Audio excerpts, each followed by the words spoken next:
Hello, it is Topical Tuesday, January 16th, 2024. Steve Sipress here, and this is only topical because it's an article I read this afternoon, and I guess I shouldn't be shocked, but very dismayed by this article, and instead of recording this as a selfie video, I'm recording this in front of one of my monitors because I just had to read some of this article. It's sad.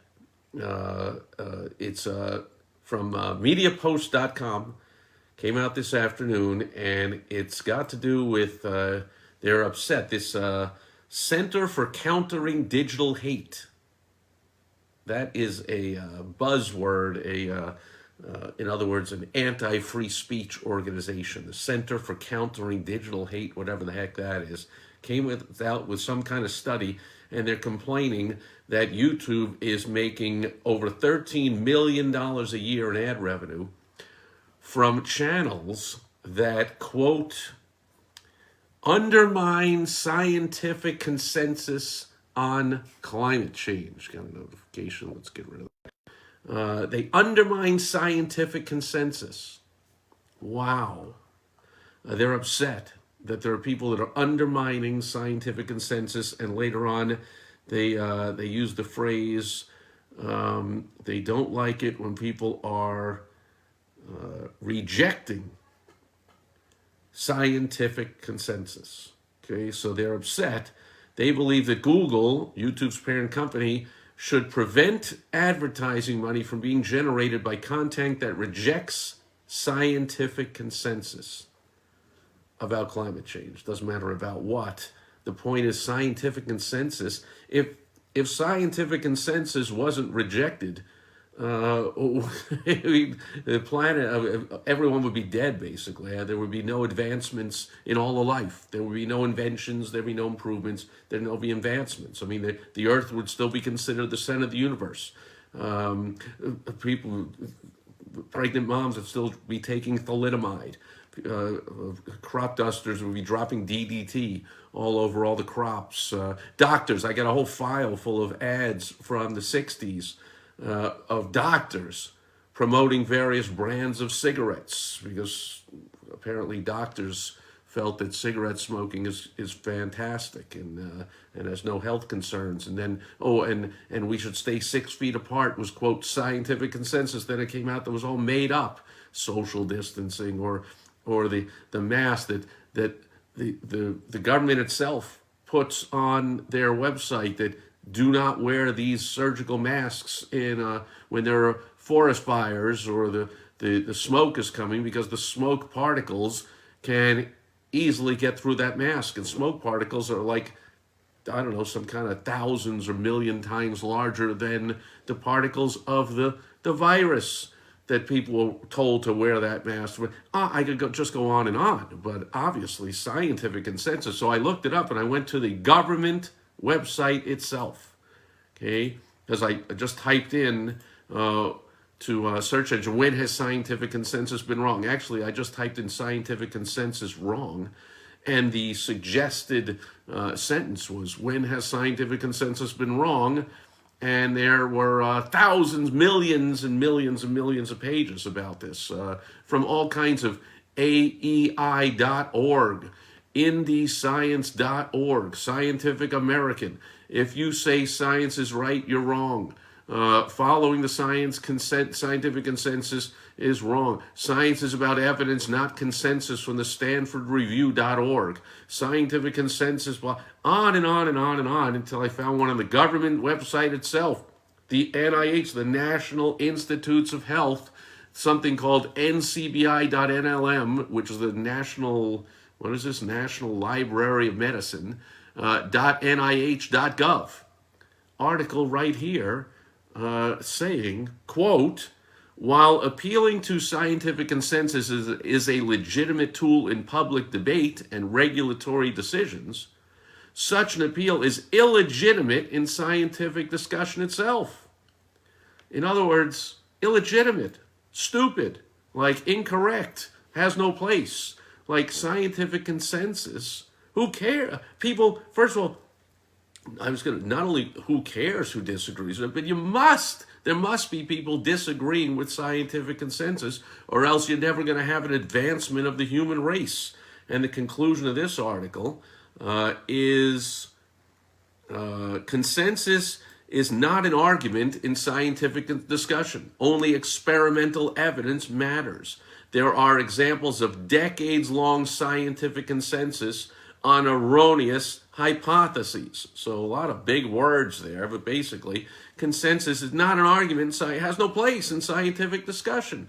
Only evidence matters. So it is just sad to see YouTube being told, hey, you should censor anything that, quote, rejects scientific consensus. First of all, scientific consensus, especially as it pertains to the whole climate hoax, overblown climate change money grab, just a whole grift, kickback money grab scheme by the powerful. As there's study after study after study. There's scientist after scientist after scientist, founders of scientific organizations, scientists that used to promote the hoax and then learned about all the shenanigans and the manipulation of the data and the falsification of data in all kinds of studies, and that's just rampant. And so they moved over to the other side, the truth.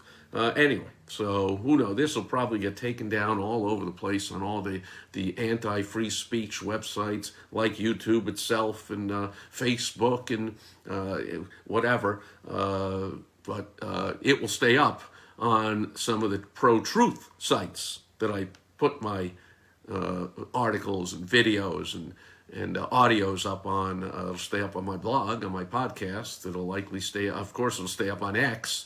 Of course, it'll stay up on Rumble. It'll stay up on free speech platforms. So not much of a business lesson here, other than if you are using social media platforms to promote your business, and hopefully you are. Hopefully that's one of the ways, that's the last W in the WOW strategy, the ways you use to do your advertising and marketing. Hopefully you're including social media platforms and big giants like Facebook, YouTube, huge giant social media platforms, even though they are anti-free speech and anti-truth in a lot of ways, and a lot of times, it depends who your ideal target who is. That's the first W of the WOW strategy. It depends who you want to reach, who you want to speak to. If you want to reach people that like the truth and like an open discussion, and believe that the answer to whatever this thing says, I got to go back up to the top of this thing. What is this thing? The Center for Countering Digital Hate. The way to counter digital hate is with digital love. Like the way to counter bad information is with good information. The way to counter misinformation, one man's misinformation is often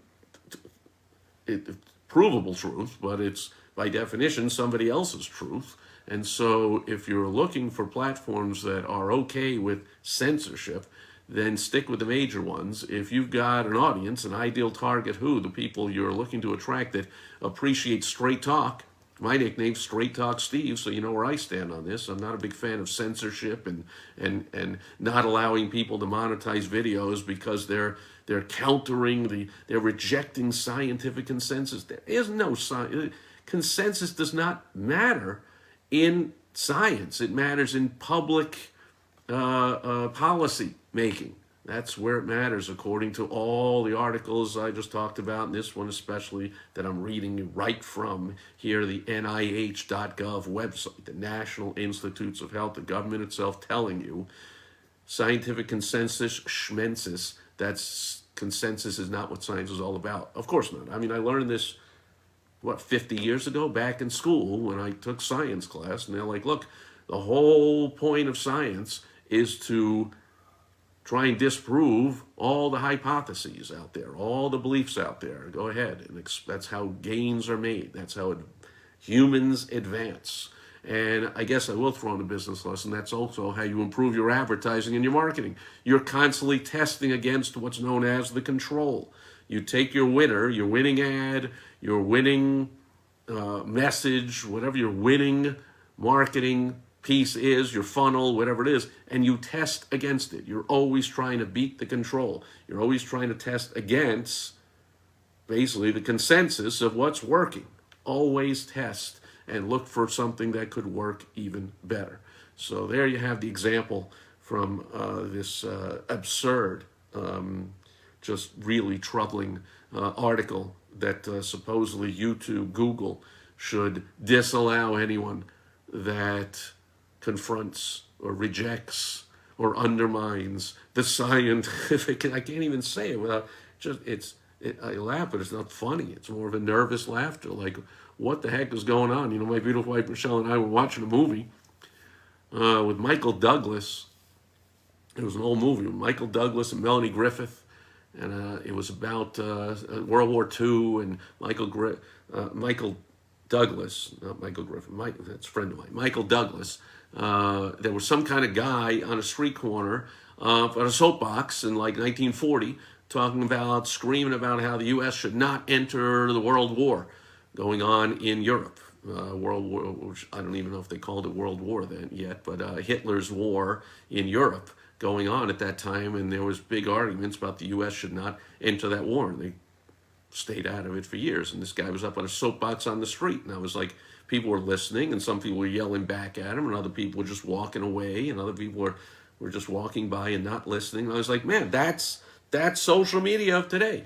Back then, anyone could get up on a soapbox anywhere in a busy street, that was in New York City, and spout anything you wanted to spout, and people could argue and counter it and yell back at them. They could ignore them. They could walk on by. They could stand there and listen to them. They could believe them. They could not believe them. But, man, that's supposedly what social media is supposed to be, the digital equivalent of someone getting up and standing on a soapbox and just saying what they believe, saying what they feel. If you feel the scientific consensus is not accurate and needs to be improved upon, then shouldn't you be able to say that? But there's this whole movement, there's this whole online censorship going on. It's just not good. It's certainly not American. Here in America, I mean, our very First Amendment to our Constitution, our basic, the number one first right in the Bill of Rights is free speech. You get to speak. You get to say what you feel. It doesn't say free speech only if you're right, only if there's consensus and lots of people agree.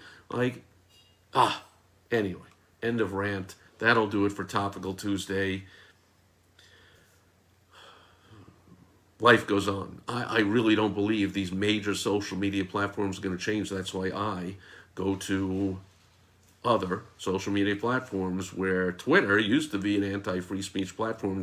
Elon Musk bought it and got rid of all that nonsense, and now it's an open platform, so lots of people hate that. Lots of people like, you got to take this person down, you got to throw this person off, you can't allow him to say that, you got to censor this, you got to pull that off.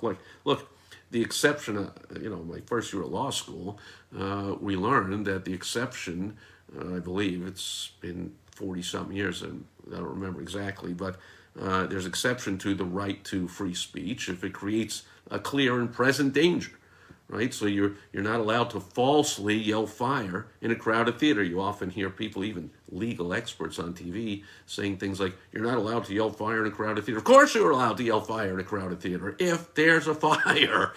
What kind of law would that be? You're not allowed to tell anyone else about the fire raging in the theater, even though it's raging. Now, you're not allowed to falsely yell fire in a crowded theater, because that could cause imminent danger, people running each other over and elbowing out of the way, and jumping down out of the balcony just to get out of there because they think there's a fire, and there wasn't. So you can't fraudulently say some kind of speech that could cause a clear and present imminent danger to other people.